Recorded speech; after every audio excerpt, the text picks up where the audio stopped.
Alright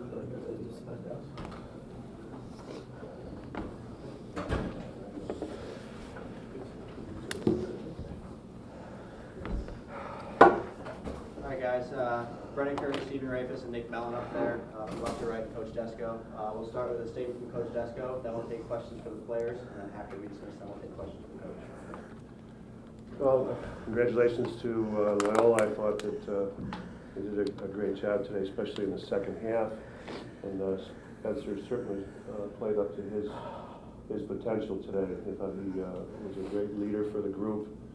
And when they needed to calm things down, he did, and he took control of the game for them, and that's a big reason why they won. I think Savio in the face-offs in the second half really came alive. I thought that the number of possessions they had off the face-off made us just play a lot of defense, and to play against an offense like that with number 7 is a lot to ask of our defense, and we kind of held the rope there as long as we could. But to keep going out and playing defense almost every time. I think they were 10 of 13 on the face-offs in the second half, and they were able to put a lot of pressure on our defense. And I think that we had the 4-goal lead, which was good, and then we got 2 penalties in a row where they scored the 2 man-ups, and then winning the face-offs after the penalties really got the ball rolling for them. So we're very disappointed we're not playing next week. I think that all our players gave it everything they had. I think they left it all on the field today, as they had been all year. And we had some great senior leadership this year. So we're sticking by our seniors right now, and these guys up here in their classes need to learn from that and learn from the leadership we got from our seniors and carry it on next year. Unfortunately, we're looking at next year instead of next week. So congrats to the Greyhounds. Questions for the players? Nick, I guess when you guys take those basically back-to-back penalties in the fourth quarter, did you guys feel that was a big momentum swing? And they get I think it was 2 goals and 2 possessions there, and something like they're rolling. Do you guys feel like there was a swing around there, and like that sort of sped them up and able to sort of take the lead and put the game to bed? I wouldn't say that put the game to bed, but that definitely gave them a lot of momentum, especially as Coach Desko said. It wasn't even only the goals, but they got possessions right after those penalties were over as well. So, yeah, I would say that gave them some momentum. Was it kind of, I guess, like on the sideline or on the field, it's got to be deflating to come off a penalty kill, you get scored on, and then right away give up that second one, right? Yeah. Obviously Spencer, but it seemed like they got a lot of guys that maybe didn't contribute as much regularly that were able to do some damage against you guys defensively. How important was their balance today in terms of keeping you guys off? That was key. We obviously had a game plan coming into this week. We knew who their targets were, and we knew who we were going to put a lot of our attention to. But at the same time, we also knew they had they had some other players that put a lot of points up throughout the season. So hats off to them. Their second half was outstanding, and I just thought I think we were up 4 going into the fourth, and they had a little bit more than we did at that point. So hats off to them. On the Spencer matchup, obviously coming in, you're going to be taking him. I guess what were some of the things he was able to do with his assisting and feeding, kind of have some other guys, and they got some good chances off of him? Yeah, he's a load. Number 1, he's a big guy. 2, his vision's tremendous. He's able to find the open guy, even with a lot of pressure on him, by me. So, hats off to him again. Yeah. What were some of the ways you guys were trying to kind of cut off? We were just trying to make sure our 2 slide was there.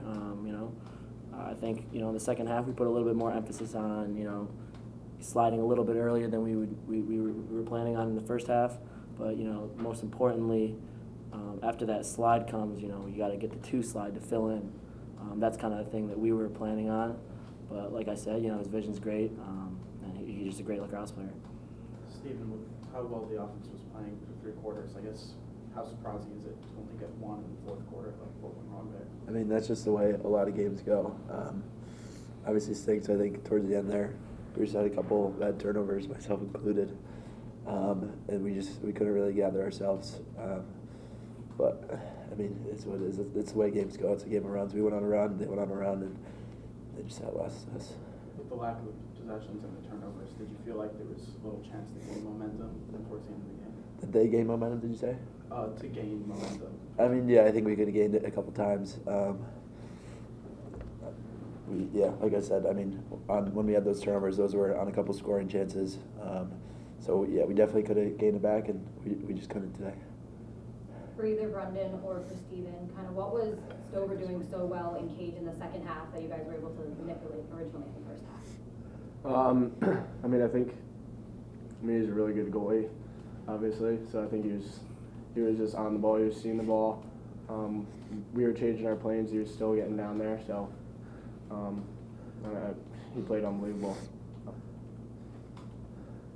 Yeah, I mean, he makes the saves that he should, and then he stole a couple of them there. So, in credit to him. I thought we were shooting pretty well. We were trying to change our levels, go where we thought he was a little weaker, and he got it. Steven and Brendan, it looked like they were really trying to deny Bradley the ball inside. Did you guys see that on film, or think that would be something you guys would see this game? And then, like, what did you guys sort of try and do to counter that, getting the ball, or sort of give different looks when you realized they were going to cut that off? I mean, a lot of teams have started to do that just because he's so talented inside. He catches and finishes everything. I noticed, like, on any of my Dodgers, they weren't sliding off of him to me. I usually look for him, so I noticed that. It's not much of a surprise with how well he's been playing in the year he's had. So. Any more questions for the athletes? I guess just for all three of you, there are key contributors really everywhere. Brad and Nate on offense, then Tyson and Marcus on defense. What has this senior class meant to the three of you? I mean, I really can't put into words, what this senior class has done for the team this year and, last year as well. They've kind of been our muscle, our heart, and day in, day out. When things get hard, those are the guys that, make sure we're still pushing, on those Tuesdays, Wednesdays when guys are gassed. Those are the guys that, are keeping everyone's heads up and keeping everyone's, motives in the right direction. So I think, this next week or so when, guys start moving off campus, it's going to be a lot of hard goodbyes, especially for that group of seniors, because I've been with those guys for 3-4 years now, and they've put everything that they have into this program and what we're trying to do. So I can't thank them enough for everything they've done. They've changed the culture. They've been great day in and day out. I mean, these guys are some of my best friends that I've ever had. Just the fact that we won't have another day just in the locker room or going to get food, it sucks.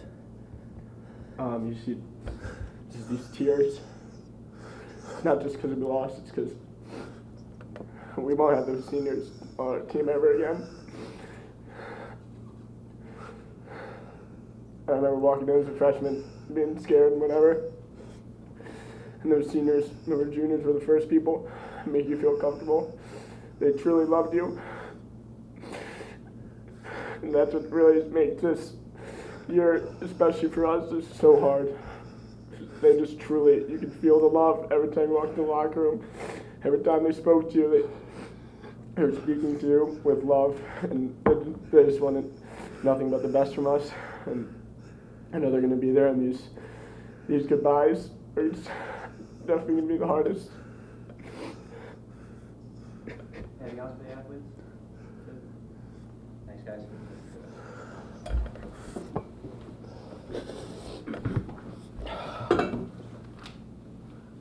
You want me to move down here? You're fine. Too bad. Okay. Questions for Coach? I know the faceoffs had something to do with the ground ball differential there from half to half. Yeah. It seemed like you guys were much more active in the first half, and it seemed like they got to more of those 50-50s in the second half. Is that a fair assessment of? I think it's a fair assessment. The problem that we had also is we had 2 violations. So each one of the guys, I think, had a violation. And that always slows you down because, on your 3rd violation, you're going to end up being man down. So that you tend to hold more. And now he had no violations. I don't know if he even finished with one in the second half. but he didn't have any violations for a while, so our guys were holding, and he was able to move quickly and take some chances. And he does a great job of anticipating the whistle anyways. And frankly, our wings had to play so much because our wings are defensive players and wings on the faceoff, which is pretty grueling. So that I think it took its toll on us, especially in the fourth quarter. I almost never take a timeout that early in the fourth quarter, but I thought we weren't winning faceoffs. We were playing so much defense. Our guys were tired, and when you get tired, they didn't have any time to recover. I think we're in really good shape, especially at that end of the field. But when you can't get off and you can't catch your breath, you just aren't as efficient as you could be. So I took the timeout just to catch our breath and see if we could slow them down. John, with the same thing I asked Nick with the penalties, was that a big momentum shift? Did you sort of sense with Loyola getting those 2 chances, and then it seemed like they sort of took the game from there? Did you get that same sense? I got a sense for that, yeah. It was, there's still so much time left on the clock. And then, again, those penalties were off of face-offs. Mm-hmm. So it was Kennedy on the slash and Jared on the push. So did those mistakes come because of playing so much defense? And, who knows? But they're such a good, a man-up team. And to play that much defense, then be man down, and, not a good combination. I guess Jared takes that penalty. I can't think of the time this year where you guys have had back-to-back penalties like that. Right. That's got to be right from the bench. That's for point in the game. I guess, what's your first thought? You got to be frustrated, right? Yeah, I was frustrated. I thought Jared kind of rode the guy out of bounds, and wasn't terrible. It wasn't like he shoved him or anything like that. But to lose the face-off, give up the one on the man up, and then get another man up right away off the following face-off, that was difficult. Loyola mentioned that they were playing from behind the cage a little bit. They went back to some things that earlier in the season they were finding success with. I guess, did you guys know coming in that they were kind of looking to start their offense from behind the cage?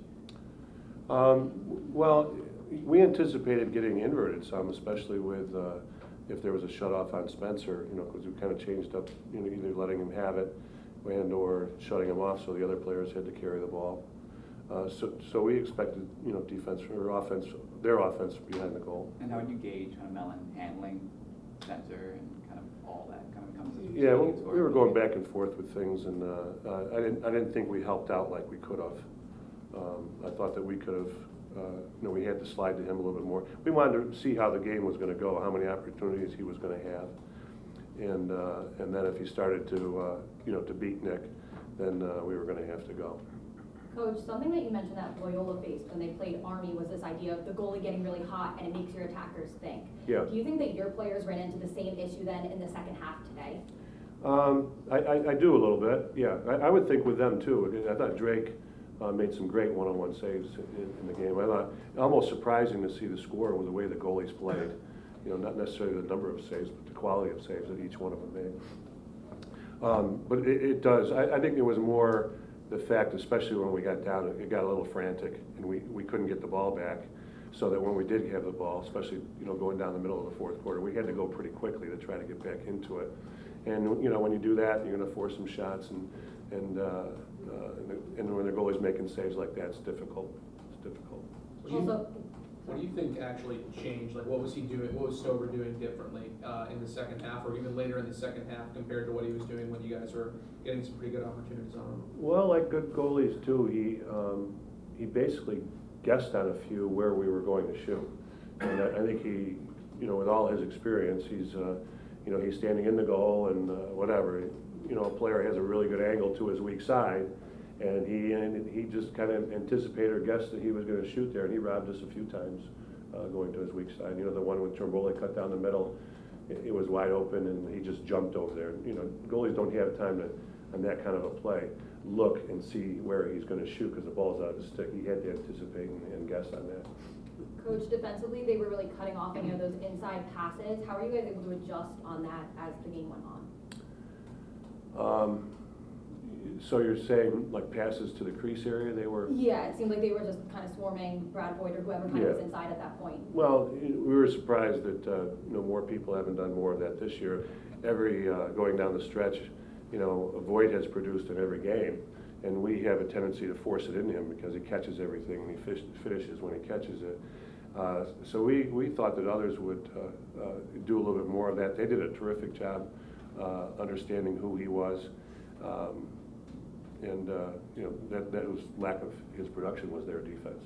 John, how would you kind of size up the season as a whole at this point? You know, it was a growing time. These guys mentioned the seniors and the leadership and the culture was really good. These guys, I think, made really good decisions off the field and on the field. And I thought that we grew as the year went on. You know, we won a bunch of games going down the stretch. We were disappointed in the Carolina game. You know, we had a 3-goal lead in the fourth quarter, and they came back.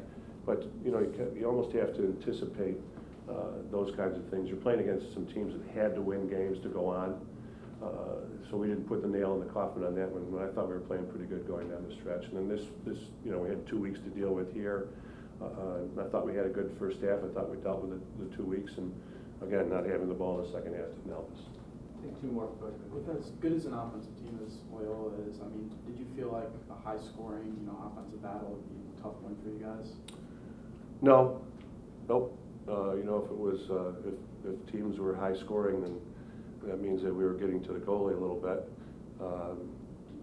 But no, I wasn't surprised. You know, we weren't sure. We had heard that Spencer might have been hurt, so we weren't sure what to expect from him. And you know, it's kind of hard. Some of your later film is them scoring 5 goals a week ago, and then they have the number of goals they scored today. So I think, like one of you guys mentioned, they got other people involved, and you know, when the ball is in the stick of Spencer, he's such a great feeder that other players are going to work really hard off the ball to get open. You know, we've had some of those guys in the past, and you can see it when a player like that has the ball in his stick. Others are working really hard off the ball. They're trying to backdoor, run, you know, pick plays, backside pick plays, because if they get open, they're going to get the ball in their stick. You know, some guys have the ball in their stick. They're not great feeders. Other guys, you see, they don't work as hard off the ball. And this group definitely, they knows who they are. And it's great to have, you know, one guy like that can take control. You know, we've been kind of, you look at our scoring all year long, we share things pretty well, and we do it by committee. But in a game like this, when you've got that one guy, that one quarterback that can take control and lead the other guys, it's big. It seems like it's happened a few times this season where you guys lost a game on a big run at the end of the game. Just, is that kind of just the nature of the game, or is that a problem that you guys really need to work on in the offseason? That's a good question. A game like today, like I said, if you don't have possessions, then you know, you're going to play from behind. And they had all the possessions when they needed them the most. Coach, Last one. No, they were able to run the clock down at the end, and you know, we had to watch. Coach, even though you didn't come out on top, what does it say about this team when you have 8 or 9 different players score? Well, like I said, we've always tried to share it. You know, we played against other teams with, you know, one really great player that they rely on, and if he has a bad day or we get to stop, usually that means good success. So we share it pretty well, and I think we have a good offensive group. And I don't know, there's that one guy that we don't want to give it to all the time. So by doing my committee, and now we can pick out other defensive players on the other team, and they can't just focus on 1 or 2 guys. Thank you, Coach. Okay. Thank you, Coach. Yep. Thanks, Coach.